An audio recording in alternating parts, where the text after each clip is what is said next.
নমস্কার বন্ধুরা, welcome my Dutta house kitchen. আজকের রেসিপি মুগ ডাল দিয়ে পেঁপে।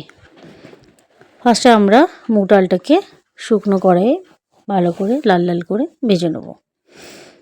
এরপর আমরা ডালটাকে ধুয়ে নিলাম, ধুয়ে জল ফেলে আমরা সিদ্ধ করতে দিয়েছি। কিছুটা সিদ্ধ হয়ে আসলে কেটে রাখা পেঁপেটাকে দিয়ে আমরা সিদ্ধ করে নেব।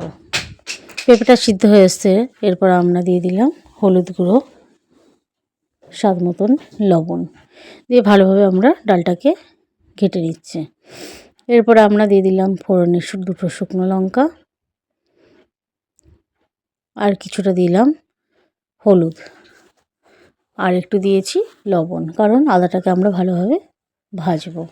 আদাটা কিছুক্ষণ ভালোভাবে ভেজে নিয়েছি, কাঁচা গন্ধটা গেলে দিয়ে দিলাম তেজপাতা। এরপরে ভালোভাবে আমরা ভেজে নিয়েছি। কে কোথা থেকে দেখছেন আমাদের রেসিপিগুলো ভালো লাগলে অবশ্যই সাবস্ক্রাইব করবেন, আর লাইক শেয়ার কমেন্ট করতে ভুলবেন না। এরপরে ডালের মধ্যে দিয়ে ডালটাকে আমরা ভালোভাবে ফুটিয়ে নিচ্ছি, আর দিয়ে দিলাম দুটো কাঁচা লঙ্কা। আমাদের রেসিপি রেডি। নমস্কার, ধন্যবাদ।